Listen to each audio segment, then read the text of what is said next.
हरियाणा के पलवल के एक ही गांव में 15 दिन के अंदर 12 लोगों की मौत होने से दहशत के हालात बन गए। आशंका जताई गई वहां कोई रहस्यमयी बीमारी फैल गई और इसकी वजह से पलवल के छायसा गांव के लोगों का डर के मारे बुरा हाल हो गया। वहां महज 2 हफ्ते के अंदर एक एक करके 12 लोगों की जान चली गई। इस मामले की जानकारी मिलते ही स्वास्थ्य विभाग की टीमों ने छायसा गांव में डेरा डाल दिया। लोगों की जांच शुरू कर दी गई ताकि पता लगाया जा सके कि आखिर इतने कम वक्त में इतने सारे लोगों की मौत कैसे हो गई। वहां हकीमुद्दीन नाम के एक बुजुर्ग ने बताया कि जान गंवाने वाले लोगों में 24 साल का उनका बेटा भी शामिल था। तबीयत बिगड़ने के बाद उसे अस्पताल ले जाया गया, लेकिन 48 घंटे के अंदर ही उसने दम तोड़ दिया था।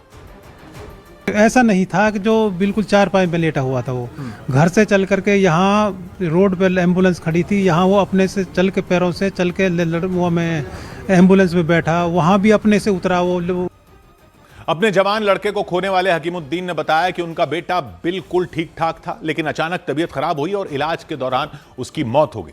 और उन्होंने शक जताया कि अचानक हो रही मौतों की वजह पीने का गंदा पानी हो सकता है। बताया गया कि छायसा गांव में जमीन से खारा पानी निकलता है, इसलिए लोग सप्लाई से आने वाले पानी का इस्तेमाल खाना बनाने और पीने के लिए करते हैं। लेकिन गांव के कुछ लोगों का आरोप है कि सप्लाई का पानी पीने लायक नहीं होता। पानी सर जो है ना, जो आ रहा है सप्लाई का, वो पीने लायक नहीं है जी। वो ऐसा ही है, वो जगह जगह से लाइन खराब हो रही है, उनमें गंदा संदा पानी आता है। यही नहीं, बताया गया कि गांव में रहने वाले लोग कई दिन पुराना पानी पीने के लिए भी मजबूर हैं। एक महीने का यानी कि पुराना पानी पीते हैं हमारे गांव के लोग। टैंकर में मजबूरी में पानी आता नहीं है, कहाँ से पिए, तो टैंक बना रखे हैं और उसमें पानी डलवा लेते हैं ट्रैक्टर वालों से, और उसी को हम यूज करते हैं। गांव के कुछ लोगों का मानना है कि वहां अचानक हो रही मौतों के पीछे पीने का गंदा पानी हो सकता है। उन्होंने आशंका जताई कि दूषित पानी की वजह से ही इतने बड़े पैमाने पर लोग बीमार पड़े और 15 दिन में 12 लोगों की जान चली गई। छायसा गांव में पहुंची स्वास्थ्य विभाग की टीम ने वहां के पानी की भी जांच की। पानी की भी जांच की है, इसमें से 31 सैंपल हमने लिए हैं। 31 में से टोटल हमारे अभी तक 6 ई कोलाई पॉजिटिव आए हैं। ओटी टेस्ट भी हम कर रहे हैं, जो पॉजिटिव आ रहे हैं उनको क्लोरीन की डिस्ट्रीब्यूशन करा रहे हैं। ओटी टेस्ट क्या सर? ये पानी के लिए देखते हैं कि क्लोरीन है या नहीं है, उसके लिए। छायसा गांव में अचानक लोगों की मौत होने का सिलसिला 29 जनवरी को शुरू हुआ था और 2 हफ्ते में 12 लोगों की जान चली गई। बताया गया कि जिन लोगों की मौत हुई उन्होंने पेट दर्द और उल्टी की शिकायत की थी। कुछ लोगों को बुखार और थकान के भी लक्षण कुछ लोगों में नजर आए थे और इसमें हर उम्र के लोग शामिल रहे, यानी बच्चों से लेकर बुजुर्गों तक। हालांकि गांव में जांच के लिए पहुंची स्वास्थ्य विभाग की टीम ने गंदे पानी से लोगों की मौत होने की आशंकाओं को खारिज कर दिया। वहां कैंप लगाकर गांव के 600 से ज्यादा लोगों की जांच की गई और शुरुआती जांच में इस बात के संकेत मिले कि जान गंवाने वालों में ज्यादातर लोगों को पीलिया और लिवर से जुड़ी हेपेटाइटिस की समस्या थी। हमारे पास पेशेंट्स हेपेटाइटिस बी और हेपेटाइटिस सी से पॉजिटिव आ रहे हैं।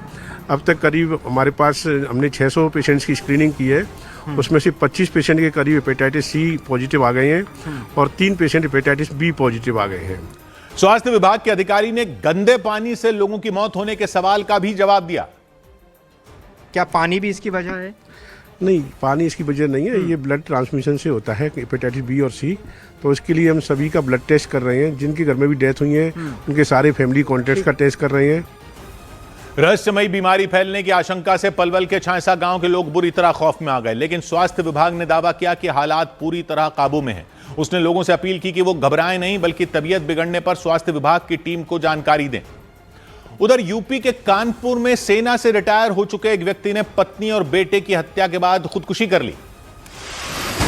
उत्तर प्रदेश के कानपुर में एक ही परिवार के 3 लोगों की मौत से सनसनी मच गई। पुलिस के मुताबिक सेना से रिटायर हो चुके चेतराम नाम के व्यक्ति ने घरेलू झगड़े की वजह से पूरे परिवार को खत्म कर दिया। दावा किया गया कि उन्होंने पहले अपनी पत्नी और बेटे की गोली मारकर हत्या की और फिर ट्रेन से कटकर अपनी जान दे दी। रात्रि में परिजनों का आपस में कुछ झगड़ा हुआ, जिसके पश्चात चेतराम जी ने ये गोली मारकर स्वयं रेलवे ट्रैक पर जाकर आत्महत्या किया है। दिल्ली के इंदरलोक इलाके में एक फैक्ट्री में भयंकर आग लग गई। आग इतनी भीषण थी कि उसने कुछ ही देर में पूरी फैक्ट्री को जलाकर राख कर दिया। हालांकि वहां पहुंचे दमकल कर्मचारियों ने कड़ी मेहनत के बाद उसे आसपास की दूसरी फैक्ट्रियों में फैलने से पहले ही बुझा दिया। बिहार के कटिहार में 100 से ज्यादा दुकानें भीषण आग में जलकर राख हो गई। वहां कुर्सेला इलाके में अचानक आग लगी और देखते ही देखते विकराल हो गई। इसकी जानकारी मिलने पर बड़ी संख्या में दमकल की गाड़ियां वहां पहुंची और आग बुझाने में जुट गईं, लेकिन आग लगने की वजह का पता नहीं चल सका। इधर पंजाबी फिल्मों की एक्ट्रेस हिमांशी खुराना से फोन पर 10 करोड़ रुपए की फिरौती मांगी गई। हिमांशी खुराना ने पंजाब की मोहाली पुलिस से शिकायत की कि उन्हें जिशान अख्तर के नाम से एक ईमेल आई। जिशान अख्तर बाबा सिद्दीकी हत्याकांड मामले में फरार है और आरोप लगाया गया कि उसी जिशान अख्तर के नाम से हिमांशी खुराना को धमकी भरी एक ईमेल आई। उस ईमेल में एक ऑडियो मैसेज था।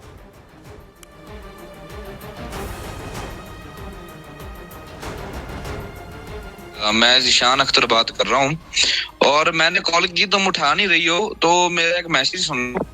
देखो 10 करोड़ रुपए तो तुम्हें देने ही पड़ेंगे, चाहे जितना मर्जी जोर आजमाइश कर लो। तो ये मेरी आवाज है और इसे फेक मत समझना, और समझोगे तो फिर नुकसान तुम्हारा ही है। तुम अड़क के आ गया, तुम्हारा कोई रिश्तेदार आ गया तो मैं कोई ना कोई नुकसान करवा दूंगा। हिमांशी खुराना को धमकी दी गई कि अगर उन्होंने 10 करोड़ रुपए नहीं दिए तो उनके और उनके परिवार को इसका बड़ा नुकसान झेलना पड़ेगा। और ये जो मैंने रकम बोली है ना, वो तैयार करवा के रखो, ऐसा ना हो कि नुकसान करवा लो तुम और कंप्लेंट कर देना, चाहे किसी बदमाश के पास चले जाना। और ये मेरी वॉइस है ना, एक बार चेक करवा लेना प्रशासन, किसी आदमी से पता चल जाएगा कि ये फेक है कि रियल है, ठीक है ना। तो जो रकम बोली है ना, तैयार करके व्यवस्था करो, नहीं तो फिर नुकसान झेलने के लिए ना तैयार रहो। राधे राधे। हिमांशी खुराना ने एक चिट्ठी लिखकर मोहाली पुलिस से इस मामले में मदद मांगी। हिमांशी पंजाबी फिल्मों की एक्ट्रेस और मॉडल हैं। वो सलमान खान के शो बिग बॉस 13 में आने के बाद मशहूर हुई थी। हिमांशी की शिकायत के मुताबिक जिशान अख्तर नाम से आई ईमेल में उनसे 10 करोड़ रुपए मांगे गए। जिशान अख्तर लॉरेंस बिश्नोई का दुश्मन बताया जाता है। वो बाबा सिद्दीकी की हत्या के मामले में फरार चल रहा है। सूत्रों के मुताबिक जिशान अख्तर पाकिस्तान के गैंगस्टर शहजाद भट्टी से जुड़ा हुआ है और इस वक्त पाकिस्तान में ही है। और इस सब के बीच फिल्म डायरेक्टर रोहित शेट्टी के घर पर हुई फायरिंग के मामले में मुंबई से करीब 1200 किलोमीटर दूर उत्तर प्रदेश के आगरा में एक आरोपी को पकड़ लिया गया। कुछ दिन पहले मुंबई के जुहू इलाके में मौजूद रोहित शेट्टी के घर पर ताबड़तोड़ गोलियां चलाई गई थीं और इस गोलीबारी की जिम्मेदारी गैंगस्टर लॉरेंस बिश्नोई के गिरोह ने ली थी।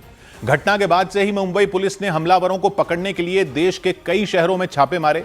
इसी कड़ी में उत्तर प्रदेश के आगरा से विष्णु कुशवाहा नाम के आरोपी को गिरफ्तार कर लिया गया। आरोप है कि आगरा के बिजौली गांव का रहने वाला विष्णु भी उन लोगों में शामिल था जिन्होंने रोहित शेट्टी के घर पर फायरिंग कर दहशत फैला दी थी। उसे यूपी पुलिस ने पकड़ा और मुंबई पुलिस के हवाले कर दिया।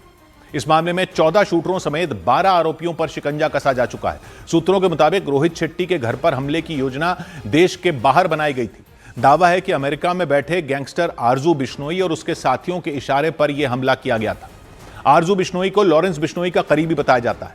दावा है कि वो अमेरिका से ही गैंग को ऑपरेट करता है और हत्या और अवैध वसूली के कई मामलों में उसका नाम आ चुका है। हालांकि मुंबई पुलिस ने रोहित शेट्टी के घर पर हुई फायरिंग ही नहीं बल्कि एक्टर रणवीर सिंह को धमकी दिए जाने के मामले की भी पड़ताल तेज कर दी, क्योंकि सूत्रों ने दावा किया कि लॉरेंस गैंग से जुड़े लोगों ने रणवीर के मैनेजर और उनकी टीम को फोन और ईमेल के जरिए धमकी दी थी। इतना ही नहीं, इस मामले से जुड़ी एक ऑडियो क्लिप भी सामने आई।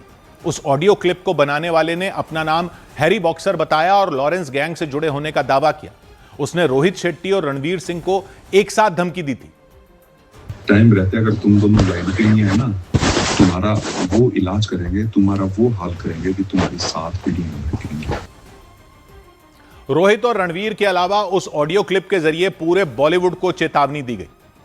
सूत्रों के मुताबिक पूरे बॉलीवुड को ही बोल रहा हूँ, या तो टाइम रहते लाइन पे आ जाना, जिसको भी हम फोन करें। अगर नहीं आए बाद में देखना फिर हम क्या करते हैं आप लोगों का।